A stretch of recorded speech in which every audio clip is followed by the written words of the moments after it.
Pinangarap naming mag-ama, ngayon ay nakamit ko na. Ipinangako ko sa aking ina, ngayon ay natupad ko na. But beyond personal success, this moment stands as proof of how powerful dreams, sacrifice, and faith can be. To our guest of honor and speaker, His Excellency, President Ferdinand R. Marcos Jr., sir. Secretary of the Interior and Local Government, Honorable Juanito Victor C. Remollo, sir. Vice Chairperson and Executive Officer of the National Police Commission, Attorney Rafael Vicente R. Calinisan, sir. To our Chief Philippine National Police, Police General Jose Melencio C. Nartates Jr., sir. Our Director, PNPA, Police Major General Andre P. Dizon. Our beloved families, my fellow cadets of the Silang Paglaom Class of 2026, and to the Cadet Corps Philippine National Police, isang mapagpalang araw po sa ating lahat. Today marks not just the culmination of our journey, but the beginning of a greater responsibility to serve, protect, and lead with integrity. We entered this academy coming from different walks of life. May lumaki sa hirap, may pinalaki sa ginhawa, some from cities, others from distant provinces. Iba-iba ang naging kwento, pero pagpasok dito, iisa ang naging pamantayan. Dito, hindi mahalaga kung sino ka noon. Ang mahalaga ay kung sino ang pinili mong maging. Sa loob ng mga taon, sinubok kami lampas sa aming limitasyon. Napagod, nahirapan, at may mga sandaling tinanong namin ang sarili namin kung kaya pa ba. But one truth remained. No one survives this academy alone. Natuto kaming tumindig, hindi lang para sa sarili, kundi para sa isa't isa. With my classmates, especially my Alpha Company mates, squad mates, and co-female cadets, we found strength with each other. Ngunit, may laban na kinailangan harapin ng mag-isa. Nung ako ay third class cadet, pumanaw ang aking ina dahil sa cancer. Dumating ako rito, dala ang kanyang pagmamahal. Ngunit, magtatapos akong dala ang pangungulila sa kanya. May mga sandaling gusto ko nang sumuko, pero sa bawat pagkakataong ako'y nanghihina, bumabalik ang kanyang mga salita. Ang pangarap niyang makita akong umakyat sa entablado, tinatanggap ang tagumpay na ito. Doon ko natutunan na ang tunay na lakas ay ang pagpiling magpatuloy kahit mahirap. Ngayon, habang nakatayo ako sa harap ninyo, hindi ko man siya nakikita, alam kong kasama ko siya. At lalo na ngayong buwan ng mga kababaihan, ang tagumpay na ito ay hindi lamang para sa akin. Ito ay simbolo ng patuloy na pag-angat ng kababaihan sa larangan ng serbisyo. Sa bawat babaeng nangangarap maglingkod, walang hangganan ang ating kakayahan. Kailangan tayo ng bayan. Sa aking pamilya, Papa Yuli, Mama Edith, Kuya Christian at Ate Lendel, kayo ang aking sandigan. Ang tagumpay na ito ay bunga ng inyong pagmamahal at mga sakripisyo. Higit sa lahat, taus-puso akong nagpapasalamat sa Poong May Kapal, sa kanyang walang sawang paggabay, sa lakas na ibinibigay sa bawat hamon, at sa liwanag na nagsisilbing aming sandigan sa landas ng paglilingkod. To the leadership of the Philippine National Police and the Academy, thank you for shaping us into officers of discipline, honor, and service.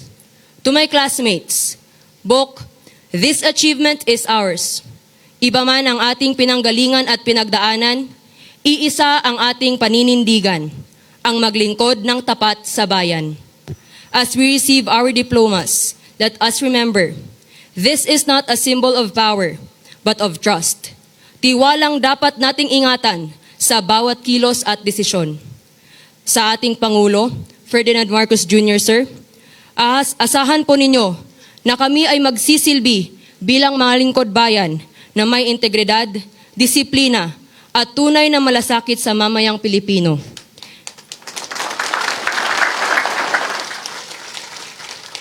Hindi lang po ito pangako, kundi isang responsibilidad na aming dadalhin sa bawat gawain at desisyon.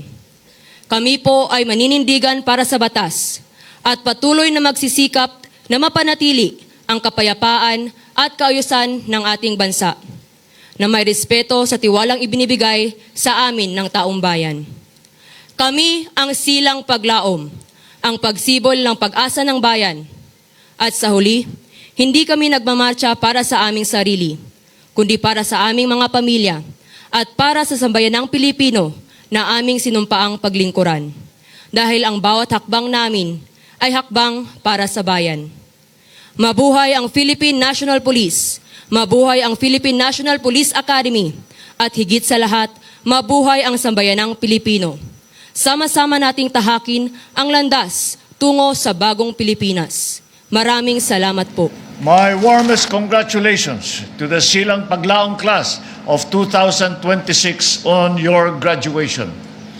Today, you begin your journey as officers of our police force. Your class's full name, Sinanay na Alagad na Kapayapaan na maglilingkod sa Pilipinong mamamayan, is fitting because your journey here at the Philippine National Police Academy has transformed you into guardians of peace that our nation needs. Let us first be realistic about the bigger world that you are about to enter. You must not ignore the issues that you will face as you carry your badge.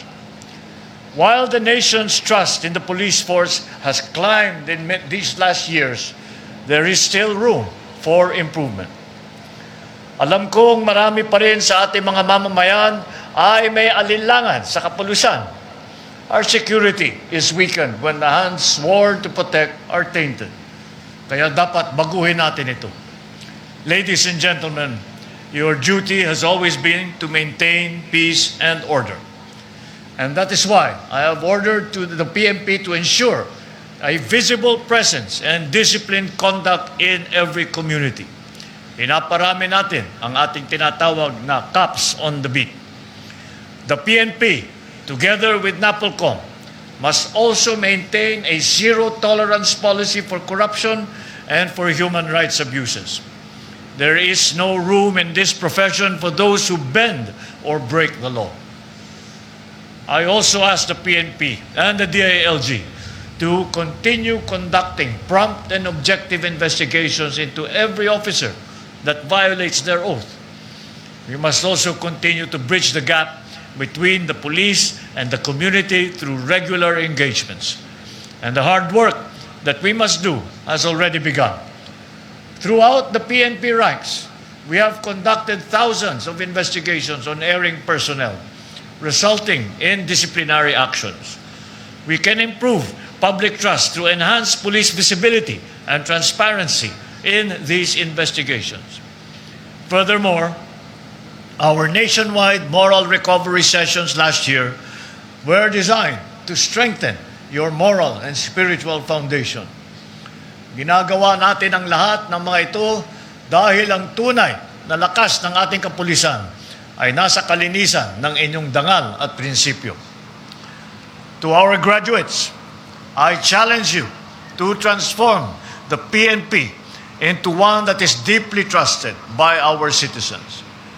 Help to cleanse your ranks so that wrongdoings of a few will not destroy the reputation that you have worked so hard to achieve.